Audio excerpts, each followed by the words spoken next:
Sila ang TBJ Defenders. Pagtatanggol ang katotohanan sa mga bashers. Tunay ang kanilang dala, katotohanan talaga. Sabihin yung ibiyan sa kanilang uubra. Hi guys, this is DJK21 of course, at nagbabalita ngayon sa inyo na may K, okay, and okay din kayo. And by the way, please don't forget to like and subscribe to my channel and click the notification bell. Tapos pakiclick na rin po yung mga TVJ Defenders natin dyan. Pakifollow na rin. Tapos by the way guys, ito na po ang balita natin. Ngayon ang balita, bukas ang broadcast!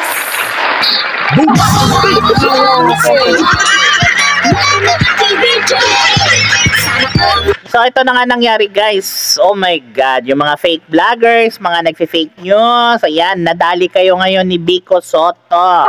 Yung abogado niya na mismo, yari kayo. Oh, sharat sa'yo, best pill ha! Best pill to! Ikaw ka ba? Ayan ang sinasabi ko sa'yo, katangahan mo. Ito, ayan, sharat din kay Ders Tota, ayan. Kay Ders TV, ganda, ayan. So, ito na nangyari, no? Si Best Pill nag-post, biglang delete. Tapos, biglang hugas kamay. Hindi niya alam, katangahan niya, dami na gano'n. Nakakaalam na katangahan niya. Dami niya pang kinalaban. Dami niya pang winalang yung mga vloggers. So, eto na, nagbabalik na dahil sa kasinungalingan mo. Eto, napapala mo ngayon. So, I hope isa ka sa magkaroon ng kaso. Kasi bakit? Kasi you deserve it. Kasi puro kasinungalingan yung fake news. Ito.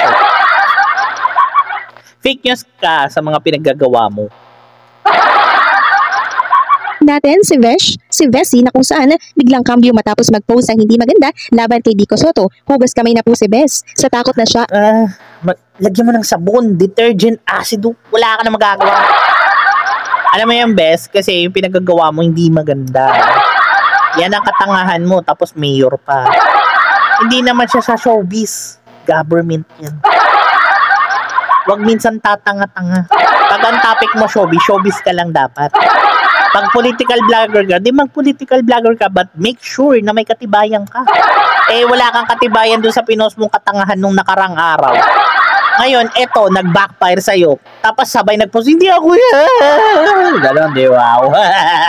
Ay, demanda. So, ganito po yung post niya sa kanyang page.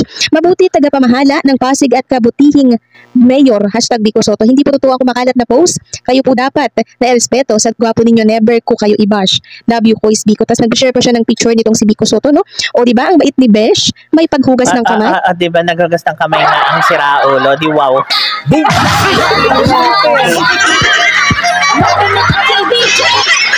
Alam mo na talaga pag mapapahamak ang isang tao, no?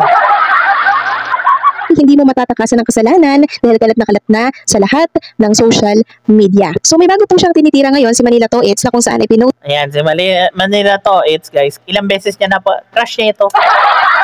Crush mo to ni Best Pill, kaya pagbigyan niyo na.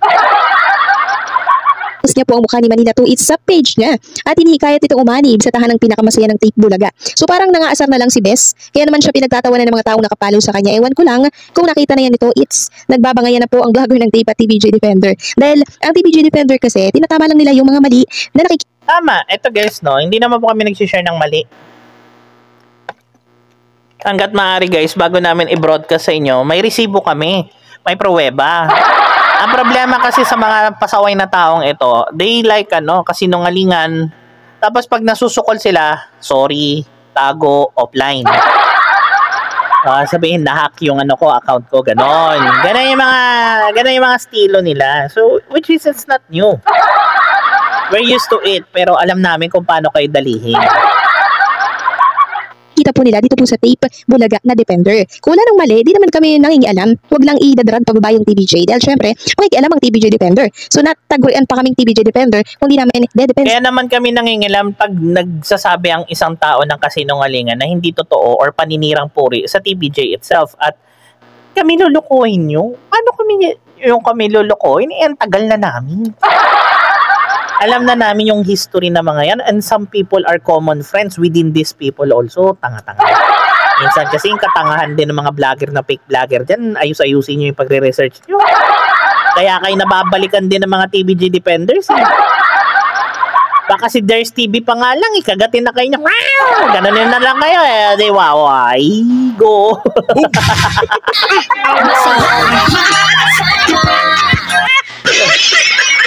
Isahan ng mga paninira laban po dito kay Tito Vic at Joey. Samantalang, pag-usapan naman natin ang post nito na nabasa natin sa comment section ng post nitong si Ves. So ito screenshot mula po sa isang commenter ng naturang post ni Ves at mababasa dyan ang katagang ganito. So basahin po natin. Mula ito sa ABS-CBN News, mayroon itong blue check. Sabi dito, Pasig City Mayor Vico Soto, naghahain ng kaso laban sa mga naninira sa kanya online. Ayan o, lagot ka, Ders.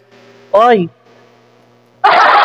si Ders na mismo naglabas, lagot kayo guys, yung mga fake vloggers dyan, damay-damay na to, yung mga tumitira sa kay Vico Soto, yung mga nandadamay kay Vico Soto sa mga content nila para lang kahit fake news, yari kayo. Ayon sa kanyang abogado na si Attorney Roy, marami kasing mga pro-page nang naninira sa kanyang reputasyon. Ayon kay Roy, abogado na... by the way guys, yung pro-page, yung mga pages within social media, it's not only Facebook, kahit saan pong platform ng social media, marami pong ganyan.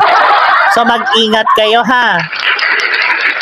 Some of it are scammers, some of it are using the names of the famous people, lalo na ang TVJ. So guys, always ask kung ano yung legit, always search the right legit sites ng TVJ itself also ha. Nang nasabing alkalde. Tapos ang mabasa dito, Vico Soto, laging tandaan na wala kayong utang na loob kahit kanino, lalo na sa politiko, dahil pera ito ng taong bayan na a-appreciate ko naman kapag may nagpapasalamat sa akin, pero naiilang ako dahil di ko pera to. Mag-aral lang kayo ng mabuti, sulit na ang investment ng Pasig sa inyo. So ayan, di umano po, naghain na po ng kaso si Vico laban sa mga naninira po sa kanya online. Ayon sa abogado po ni Vico Soto. So makikita ano ba? Ito Oy, best pill 2, manda ka. Nako, mahalubog ka ng kung sino-sino. Yari ka. Dito, makikita po at mababasa dito. Yari kayo yung mga kasama mong vlogger ng mga pasaway na anti-TVJ. Paninirang puri, lalo na kay Vico Soto. Nako, mayor yan. Pag-isipan mo. Yung ABS-CBN News na binalita po nila ito. Pero hinahanap ko, parang di ko naman siya makita kung nag-post ng ABS-CBN na to, kung saan galing ang screenshot na to. So, nako besh, kung totoo man to, magtago ka na kasi marami na din nagpaparating sa Pasig office ng naturang screenshot. Ayan, marami nag-report actually guys kay Bestfield 2 sa katangahan niya. Ayan. So, nasa mayor's office na yung reklamo nga. Good luck na lang sa'yo, Bestfield, fake vlogger, fake newser. Wala kang kawala dito kasi marami pong nagmamahal dyan po kay Vico Soto. Diba? Kaya naman once na may nakita po silang mali. Actually, ang nagmamahal talaga kay Vico Soto guys, yung mga taga-Pasig, kung ano yung nasasakupan niya. Kasi nakikita po yung action, yung mga ginagawa niya talaga na maayos. Or akusasyon laban po sa mayor ng Pasig, talagang ipaparating po nila yan. At alam ko, nakarating na po yan kay Vico Soto at pinag-aaralan lang marahil kung ano po yung gagawin niya pong aksyon dito kay Besh. At para syempre, hindi makasuhan itong si Besh, nag-post po siya sa kanyang page ng pagpuri po dito kay Mayor Vico Soto na pogi daw, na hindi daw siya yung in-insert ng auto. Nag-post yung naturang kumakalat na screenshot, matangin daw ipaninira lang sa kanya. So, ewan ko ba kung papaniwalaan siya ng ni Vico Soto once na nakaharap po pag once na nagkagipitan na, no? Kasi may mga naka-screenshot po talaga nito na hindi naman talaga magsisinungaling. Sino si Besh, di ba, para gawa ng ganitong paninira, di ba? Hindi naman siya sikat. So, ito na nga po guys, lesson learned po, wag po tayo maninira ng puri ng ibang tao na hindi naman natin kilala ng lubos. Kung galit tayo, pagdasal nyo na lang. Kaya Bestfield 2, good luck sa'yo, bahala ka sa buhay mo. Anyways, God bless kayo. Sana po marami po tayo natutunan today. And kasabihan nga po ni DJK na may K na may okay, and okay din kayo.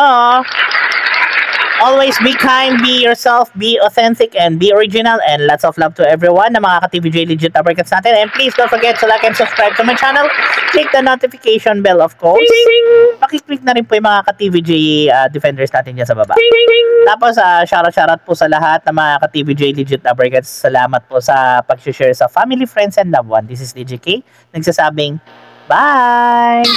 Masaya lahat kasama.